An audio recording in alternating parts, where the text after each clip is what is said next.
Okay, it's good to see you tonight, and I hope it's good to see you tonight anyway. And I got some bad news. Start with bad news. That's bad, isn't it? Ecclesiastes is a book full of bad news, so I just thought I'd tell you up front, how you won't be disappointed later on then. Ecclesiastes, the words of the preacher. Solomon was the author of predominantly all of the Proverbs that we just studied through in Sunday school. And we think the way this is written, that it's also written by Solomon, the way he identifies himself in the very first verse, the words of the preacher, the son of David, the king in Jerusalem. And I think he should have said, you can't just read this and stop anytime you want to. You got to start at the first, and you got to go all the way through before you hardly take a breath. If you don't, you'll be so discouraged, you'll be ready to walk out in the cemetery somewhere and dig your own grave. But so it's a book of bad news, and yet the way it's written and the way he concludes it, we ought to take it as very good news. He says that it is the words of the preacher, but it is a statement that he makes here, and makes it several times through the writing of the whole book, said all is vanity. All is vanity. Everything you see here, if you can hear it, if you can see it, if you can put your hands on it, it's going to be gone one of these days. So, whatever kind of monument you're building for yourself, don't worry about it. It's not going to be here very long. That's just the truth of the matter. And he said, there's nothing new under the sun. And we just had an election, and these guys, some that were elected and some that weren't, they all said, it's going to be better. It's going to be good. Something good's going to come of this. Well, if it ever does, I'd like to be there to see it, but I know that it's not going to be good, because it's all going to be run by people who are not good. Basically, we're just a bunch of no good for nothing people. Does that make you feel good?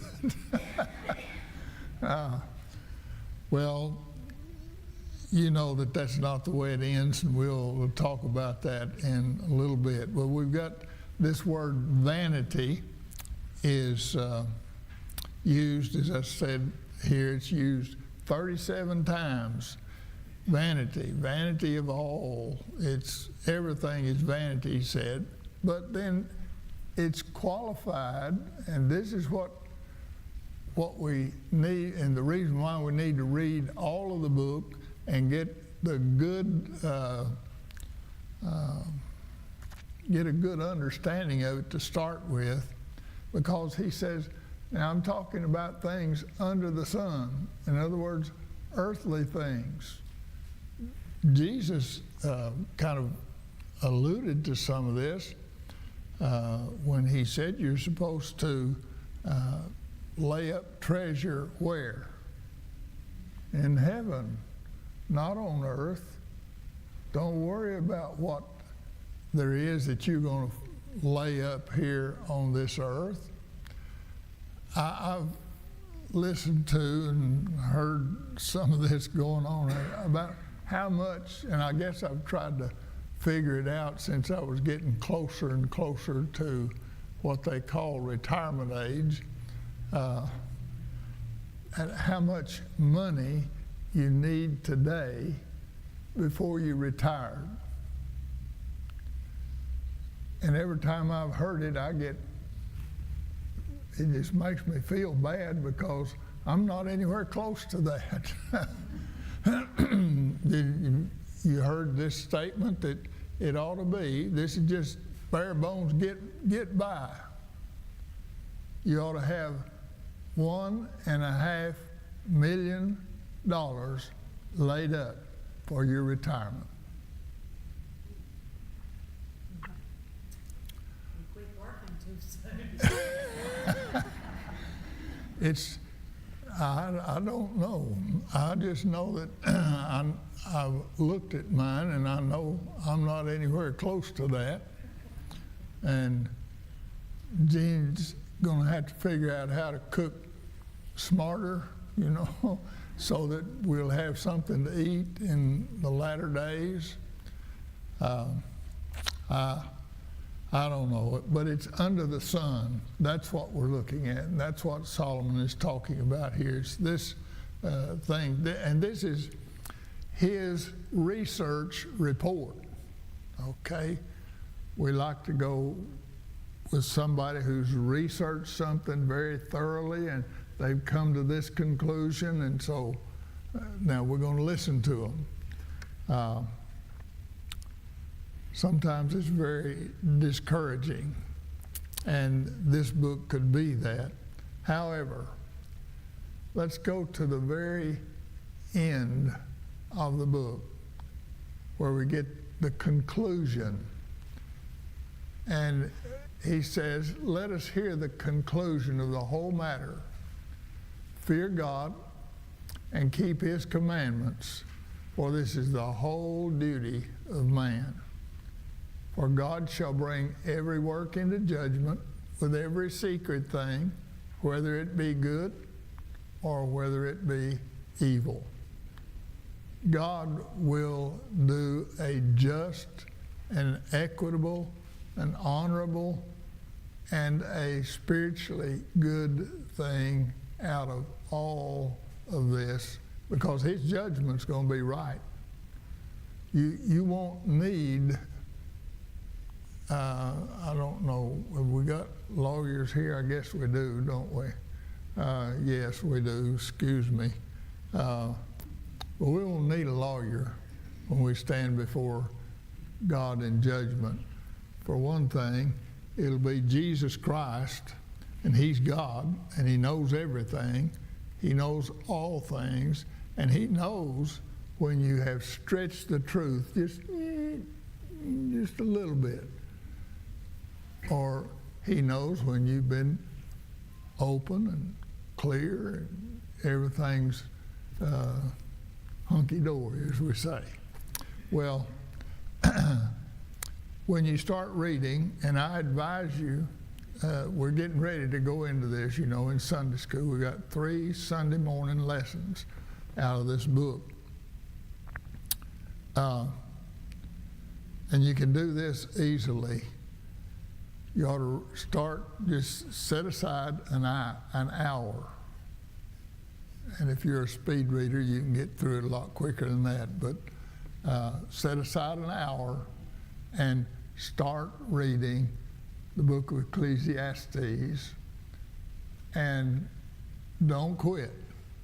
Don't quit to take a drink of water. Don't go anywhere, and keep your posterior anatomy set flat on the chair in front, or seat in front of your desk or wherever, and read all the way through. And you'll be glad you did, because at the end of it, he says, this is what it is. Here's the way, and here's what God expects. I'm thankful that that's there. We have one also in Micah and Malachi, 2 different places, I believe it is, where what the question is asked and answered. What does the Lord require of you? What is it? 3 things, right? What does the Lord require of you? Come on, y'all, help me. My mind went blank. What are we looking for?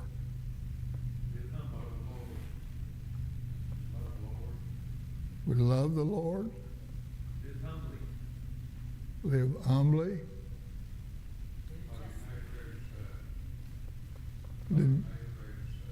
Okay. All of this, we need to know what's expected of us to start with. Thereby we'll know whether we measure up to it or not. And it's good if you go into a job, you will know what's expected of you, don't you? Well, and I'll be like the fellow that was interviewing for a job, and he tried to lay out all of his benefits and how he would help the place where he was going to work, and how he could maybe do things a little better, but he could absolutely had confidence he could do it. And then his interviewer said, well, what do you think you will be worth? And the guy was very quiet, and he said, now look, I can't come here and work for you for what I'm worth. I can't live on that. I need more than I'm worth. And so at least he was honest with the guy to start with. All right, let's look. We've got a question in verses 1 through 3, and we've got the researchers identified. Let's read. The words of the preacher, the son of David, king in Jerusalem. Vanity of vanities, saith the preacher. Vanity of vanities. All is vanity. What profit has a man of all his labor which he takes under the sun? An endless cycle of created things. And he says, and you look up there in one of these ideas, what vanity, under D in the introduction, vanity means that which is empty, without permanent value, and leads to frustration.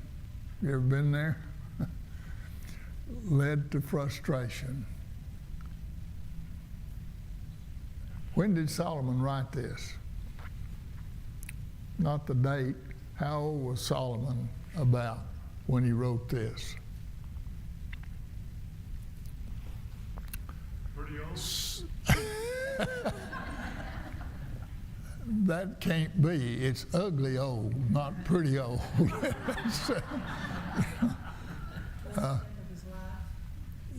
Yes, he was.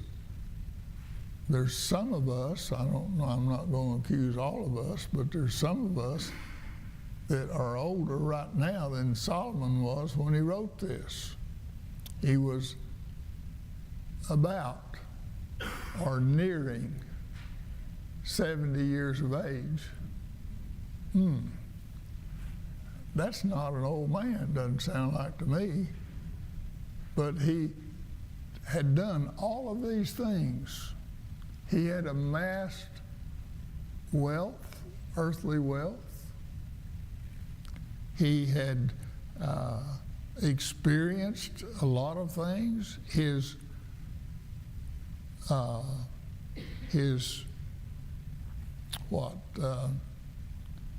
kingdom, his helpers in the kingdom were pretty much all faithful to him and to the kingdom, to the laws.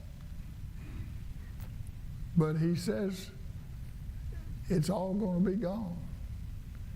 He's worked so hard doing all of these things, and he looks at all of it and he says, I'm going to leave this. And maybe some of you folks felt like this as you were aging out I'm going to leave this to people who don't even know how to work. My kids are not very smart. And as we have learned from the Germans, he said, we grow too soon old and too late smart. It happens.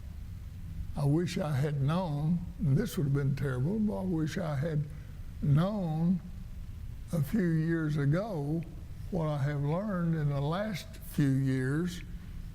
I could have avoided some things. Could you? You maybe would have changed a few things, made life a little easier for you. But research your life now. Just think back. What's it been like? And can you actually say that what you have now, you have earned because of hard work and not playing around and all that sort of thing? And now I'm going to leave it to people who really don't know what they're doing. They haven't had the experience. And so how's this going to work? Why should I do this? Well, and we go through 11 chapters,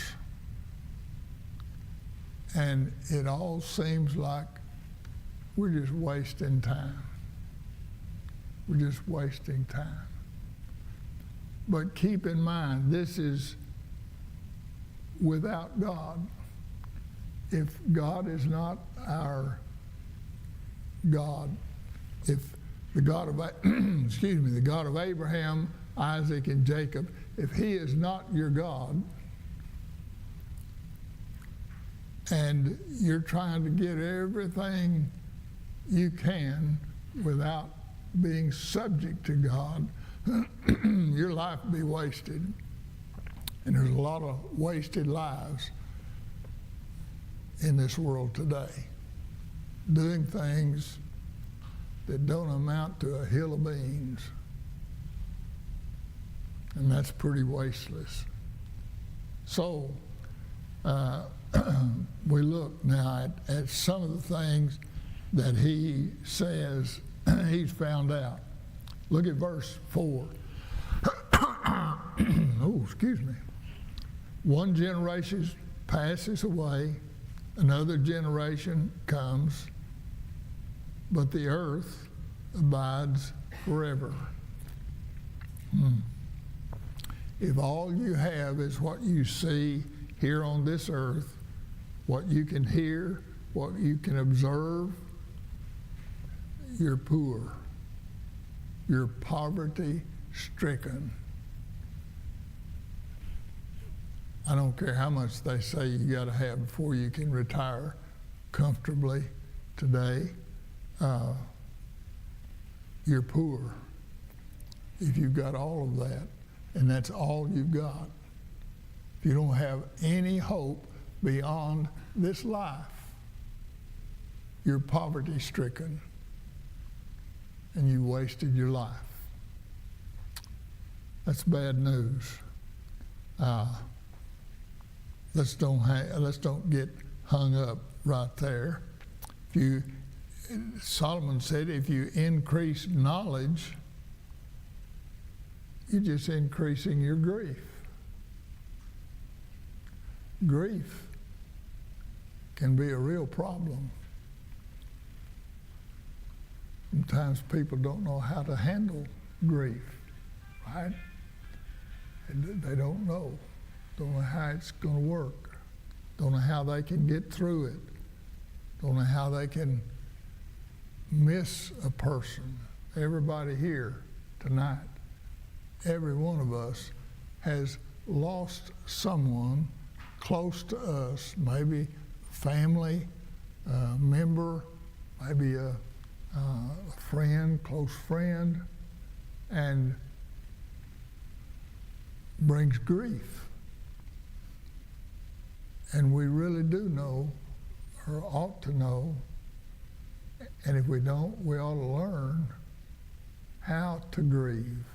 Because grief can be good for you, so that you can handle changes in your life. But so many people grieve over things that don't amount to anything. They can just agonize, and it's not going to help. Not going to help the individual. We've got to understand what is important here in this life and know what we can give up, know where we can go, and have our reward in heaven and not on the earth. In chapter 2, there is the emptiness of pleasure. There's a difference between fun, having fun, and having a real joy. To me, joy, and I think the way it's described in the scriptures, joy is something that is deep-seated, and we live from that joy. It gives us hope if we have joy in the Lord. Pleasure, yeah, they're fun things to do, I guess, and it gives us a certain amount of pleasure, but joy is deep-seated. We have joy in the Lord. Joy. We can live a happy life if we have joy. And it doesn't mean we're going to have plenty of money in the bank. We're not going to have to agonize over how we're going to pay our bills this week or this month. But just a deep-seated joy when we're poverty-stricken. Can that happen? It can happen for God's people. You can have joy, a deep-seated joy, and be in real trouble, poverty-wise.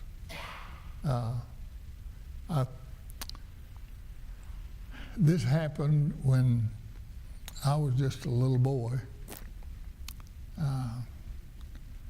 Happened when I was about 7 or 8, out in Oklahoma, in western Oklahoma.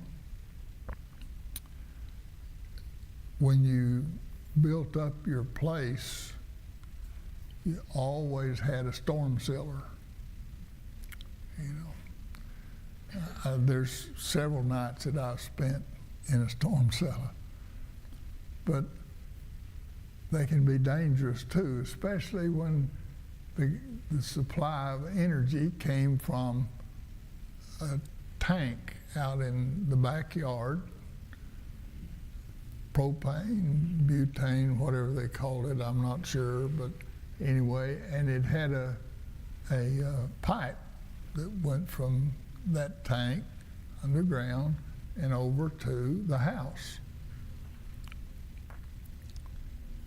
This lady, one of our neighbors out in the country area, she went down in the cellar and struck a match,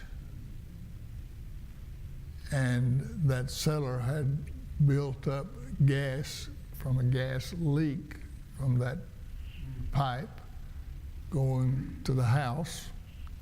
They had no idea about it, but it had leaked into this cellar. She struck the match so that she could see what she was going after, and it was just an explosion.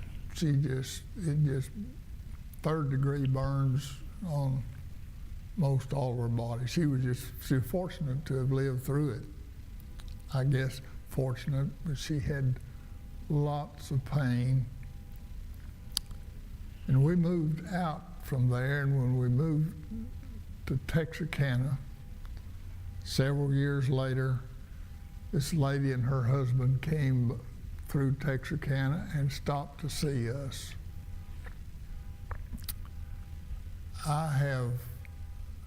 At that point in time, I had never seen anybody so disfigured by burns. It just, well, in the mind of a 14-year-old boy, that just more than I could take even to look at her. That lady spoke to my mother and dad, and I was just there listening. And she talked about how the Lord had been so good to her and her family, and that God had blessed them, and that they were doing well, and she had a joy in the Lord that at that time, it just blew my mind that she could be there talking about that, having gone through that, and she looked bad, but she had joy. She had joy. And I tell you, that made me understand a little bit about what I'd heard my dad preach, that we could have joy in the Lord when things were not going exactly right in our lives. That was a blessing to me. I learned that it's not always what you have and what you see and how well things look, but it was a good lesson for a teenage boy. Well, we can have a joy.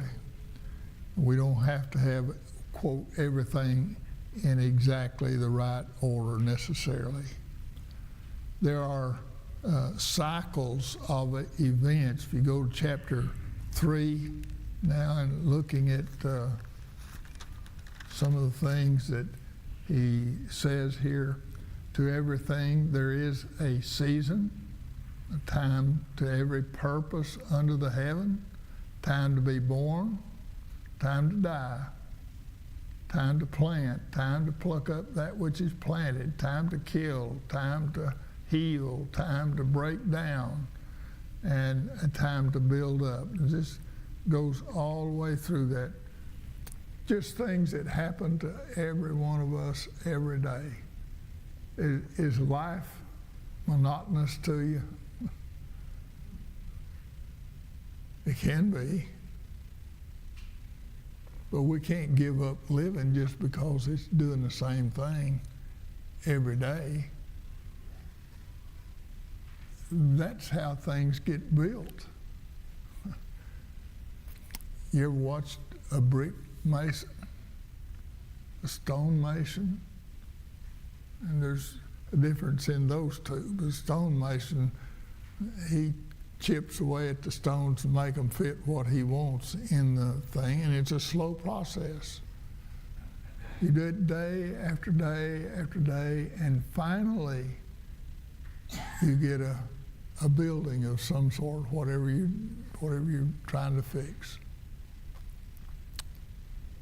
And it just takes a while.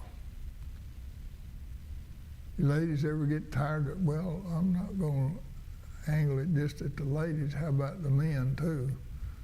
You ever get tired of washing dishes? You ever get tired of cleaning the house, making beds? Well, so if you get tired of it, do you just quit? You better not, or you'll have troubles for sure. And not with the other family member, you're going to have trouble with yourself. You get tired of looking at what you have and what you're living in. We just got to do the monotonous things in this world just to get by. These events are just, you see, nobody else knows what I'm going through. You ever felt like that? Just same old thing every day, every morning, every night, just the same old thing. How am I ever going to get out of this world? Don't worry about it. You're going to get out of this world. That's going to happen. There is a time to be born, and there is a time to die. And that's going to happen. I think we are reminded of it almost constantly. So Solomon is saying these things, it just cycle of events and emotions for men. And he said there's a puzzle of inequities. In verse 1 of chapter 4, so I returned and considered all the oppressions that are done under the sun, and behold, the tears of such as were oppressed, and they had no comforter, and on the side of their oppressors there was power, but they had no comforter. Wherefore I praise the dead which are already dead more than the living which are yet alive. Better to be dead and out of that, he's basically saying. Now, we're not building toward a terrible lifestyle and not an enjoyable lifestyle, but what's happening to you and to me today has happened to a lot of people over a lot of years in the past.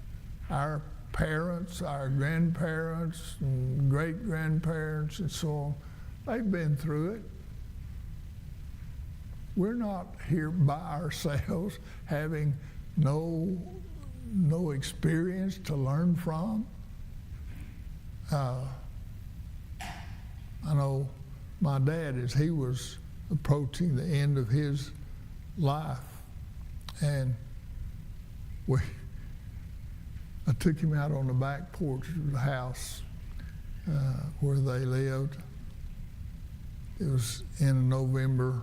It was kind of cool, but he wanted to get out in the sunshine on the back porch, and so I dressed him up comfortably, and we got out there and sat down, and I was just looking at him. By the way, do you know that you can lose fat in your head? He had a little cap or hat that he wore, and I put that on his head, and you could almost spin it around. He had gotten there. It was that loose. Made me know that I was a fathead, I guess, the way you look at it. But he turned, and that little hat kind of wobbled on him, and he said, looked at me, and he looked all around. He said, well, it's just about over, isn't it, son? And I said, well, I guess so, Dad, from what they say.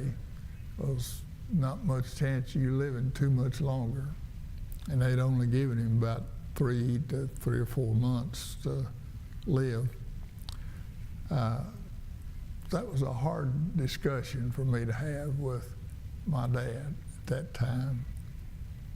But he knew life was just about over, but he didn't have any regrets about how he had lived his life. I don't mean he thought he was sinless or anything like that. None of us are. But he said, it's been a good life, son. It's been a good life.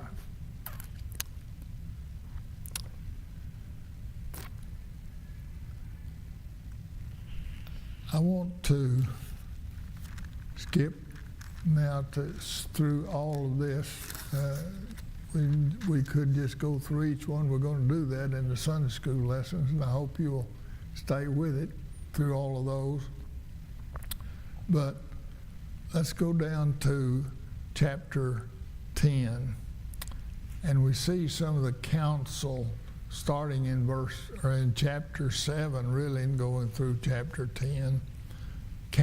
Counsel of the natural man, just what we can find out here on the earth and what we can do. The dangers of digging the pit, you can fall into your own pit. If the iron is blunt, then we need to whet the edge of it and sharpen it up. This is just earthly wisdom. Surely the current will bite without the enchantment. Serpent, I mean, not current. And a babbler is no better.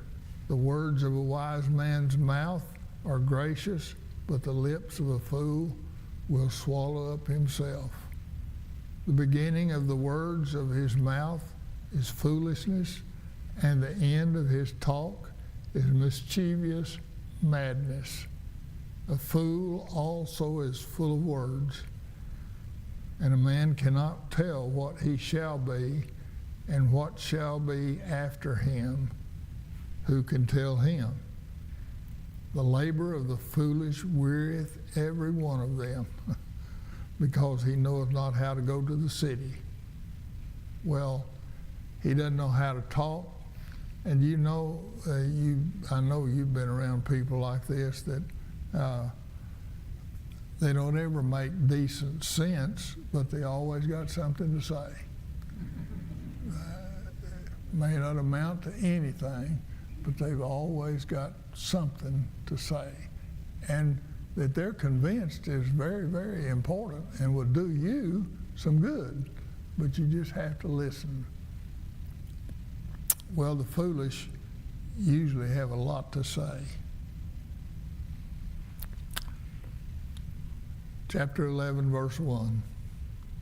Cast thy bread upon the waters, for thou shalt find it after many days. Give a portion to 7, and also to 8, for thou knowest not what evil shall be upon the earth. If the clouds are full of rain, they empty themselves upon the waters. And if the tree falls north or south, it just lays where it fell. He that observeth the wind shall not sow, and he that regardeth the clouds shall not reap. You can't make, I think I've heard Brother Miller talk a little bit about his days on the farm and doing good and sometimes not doing so well. I wouldn't make a good farmer myself. I want to see stuff come up the next day after I plant it. I want to see it. I want it to be like Aaron's rod that budded, they laid it up and it brought forth buds and almonds and so on. That's what I want. I'm not very patient about things like that. But we have to live our lives patiently. We know what we can expect, but you got to live it one day at a time. No, you got to live it 1 minute at a time, or you become discouraged. So, what should we do? Well, here's what Solomon said. Verse 5 of chapter 11. As thou knowest not what is the way of the Spirit, nor how the bones do grow in the womb of her that is with child, even so thou knowest not the works of God, who makes all. In the morning sow thy seed, and in the evening withhold not thine hand. For thou knowest not whether thou shalt prosper, either this or that, or whether they both shall alike be good. Truly the light is sweet, and a pleasant thing it is for the eyes to behold the sun. But if a man live many years and rejoice in them all, yet let him remember the days of darkness, for they shall be many, and all that cometh is vanity. So, coming down to it now, and he's going to say, this is how you ought to live, young man. Rejoice, verse 9. Rejoice, O young man, in thy youth, and let thy heart cheer thee in the days of thy youth, and walk in the ways of thine heart, and in the sight of thine eyes. But know thou that for all these things God will bring thee into judgment.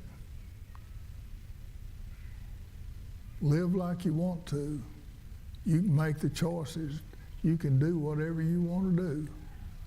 But just know that we're going to stand before God in judgment one of these days. Say, well, isn't there anything good about this? Yeah, there is. Remove sorrow from your heart and put away evil from your flesh. For childhood and youth are vanity. If you don't mind God, that's the thing. So, what are we supposed to do? I mean, here's Solomon is talking to a bunch of young people, and he's saying to them, remember now your Creator. You know who your Creator is? Remember now your Creator. Don't wait and don't live your life thinking it's all going to work out well. Remember now your Creator. While the evil days come not, or the years draw nigh, when thou shalt say, I have no pleasure in them.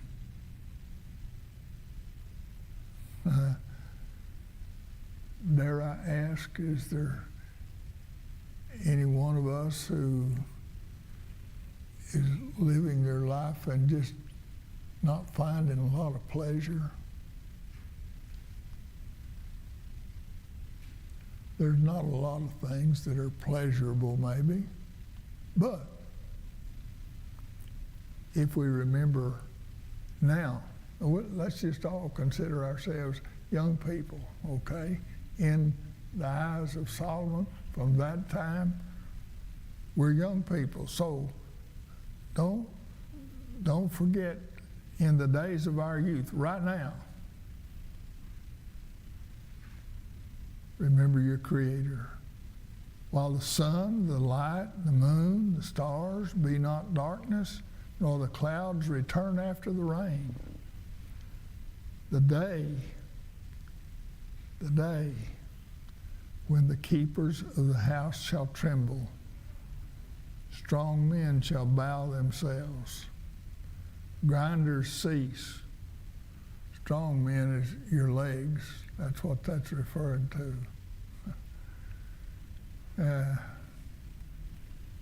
I don't know about you, but mine are wobbly at sometimes now. And that's the reason I got this stick back here to kind of help me keep from being wobbly. I got glasses because my eyes don't see like they did at one time. And I guess I could go ahead and quote Brother Miller at times, you know. He wears hearing aids because he can't hear without them like he used to. We're all propping ourselves up some way or another. Now, so this is the summary of human life down through verse 8. Verse 7 talks about we'll return to the dust because that's what we came from. You know, we are so bent on taking care of this body. It's just a pile of dust. Just a pile of dust.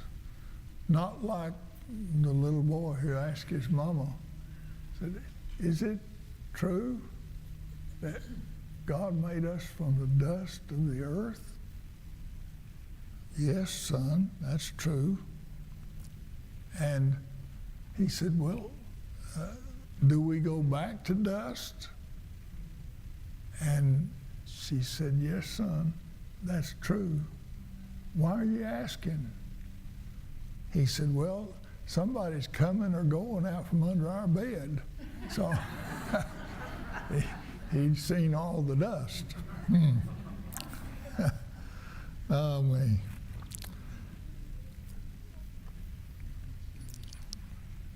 There are a lot of proverbs, and we can learn those.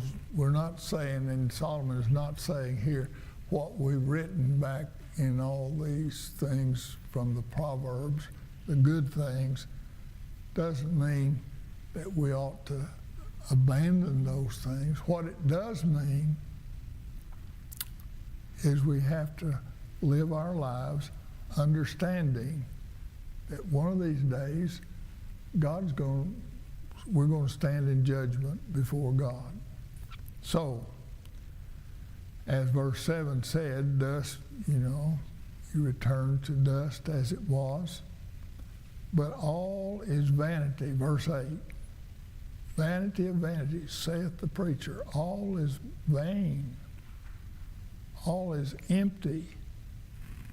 And we go back to our definition of vanity that's up there. It is without permanent value and leads to frustration. What we don't plan on most of the time, we don't live our lives like we're going to live forever. Do you know you're not going out of existence? Ever. You're not. And if that makes you feel good, we'll be immortal. We're going to put on immortality.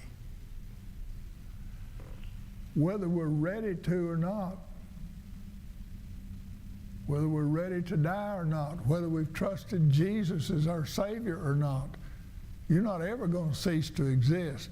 Hell is not a place where people go into and they're immediately consumed and all existence is over. You are an eternally existent person right now. Our choice is whether we're going to be eternally existent, have real life with the Lord, and be with Him. And I'm glad He lets us make that choice. We can, and we must, and everybody will, up or down. Every person who has ever lived from Adam and Eve to the present, not a one of them have ever gone out of existence.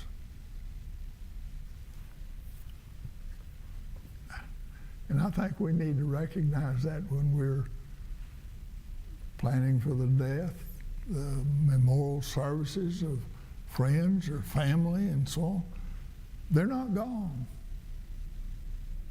They not cease to exist. They've gone from us, but they don't cease to exist. And we're going to see them again one of these days. So, what is the conclusion of the whole matter? Look at verse 13.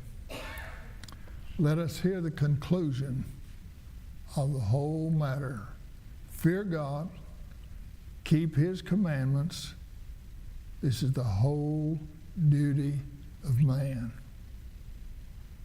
For God shall bring every work into judgment, whether with every secret thing, whether it be good or whether it be evil. We will stand before God and be judged. Folks, I hope this was not something new to you. If it was, it's time we realize it. And no matter what we're doing in this life, no matter what, we're going to be judged for the eternality of who we are and what we've done. Our rewards are in heaven, not on earth. Our treasures are in heaven and not on earth. Believe it or not, that's the way it is. We better accept it like it is and live with that and enjoy living that way. Do you know who you are? Do you know where you're going? Maybe, do you know where you are? Some folks don't even know where they are today. But I think the Lord has created us in such a fashion that we have every reason to expect the good. And we need to learn what the good is and not be surprised later on.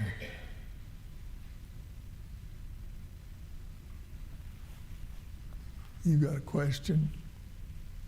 I got all kinds of answers. Okay, you may not like them, but I got all kinds of answers. Thank you for listening. Let me read this. It's some of the prayer requests